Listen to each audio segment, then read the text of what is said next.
Hey guys, I'm Joe Hull with Modern Spirits downtown. It's that time of year again, Oktoberfest. We've got all the new releases that come with the season, and we'd love to take the time to kind of run through a few of those from our local all the way to the quintessential German ones. So let's dive in. All right, guys, I'd like to first start off this demonstration, if you will, by highlighting some of the amazing local beers that we've got that fit right in the Oktoberfest category this year. My number one favorite that I recommend you guys try, it's actually the one that I'm sampling today, is Cabin Boys Oktoberfest. It's just amazing. It's right in the middle of what you might want. It's just got the right amount of everything. The next one that's kind of the crowd favorite that has been with us essentially ever since craft beer in Oklahoma began, it's Marshall's Oktoberfest. Eric Marshall did a tour of Germany when he was growing up in high school, and that's what really started his love for all things German beer, and we are the beneficiaries of that. That's the most authentic German Oktoberfest you're going to get in the state of Oklahoma. To move on down the line, we'll kind of stick with Marshall because, again, Eric knows his German. I would say that the Dunkel is the tastiest, darker selection across the Oktoberfest spectrum that you might want to try. So really, really great one. We're moving on down the line. We've got a few amazing national brand category Oktoberfest out there. The number one for year over year, probably for at least the last decade, and it's always the first one to market, is the Sam Adams Oktoberfest. Fabulous beer. It's a little bit hard on the heavier side. It's truly more of a Marzen October beer, and it's hearty. It's a good one. I highly recommend that one.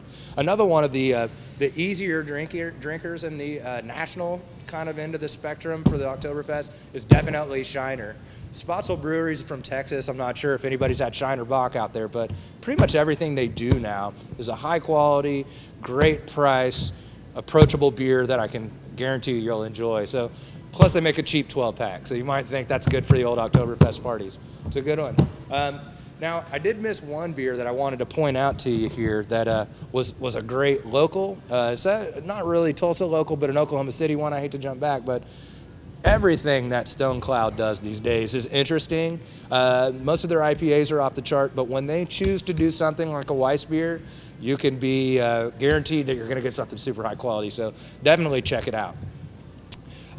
Kind of coming down the home stretch, I'd say that you can't go wrong in the Oktoberfest season without visiting and revisiting some of your dad's favorites and hopefully your favorites that come straight from Germany. I like a lot of the Bavarian beers, especially the Eyingers. A lot of the Eyingers are crisp, clean, not a lot of ingredients, nothing but what is in, the quintessential beer sauce. A couple ingredients, and that's it. It's exactly what you're expecting and nothing more, nothing less.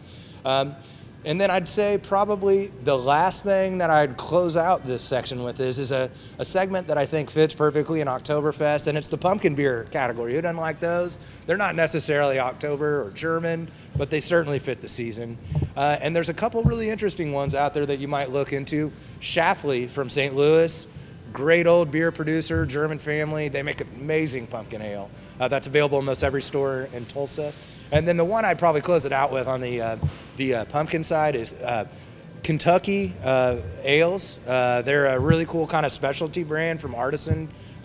They do an amazing bourbon barrel aged pumpkin beer that's kind of on the lighter end of the alcohol spectrum for these beers, but really approachable flavor, but a lot of bourbon in there, plus pumpkin pie. So if that's up your alley, I would highly recommend that. But in conclusion, guys, it's that time of year. There's a million beers that fit in the spectrum of the Oktoberfest kind of family and categories. Go find you one. But maybe it's a local one this year.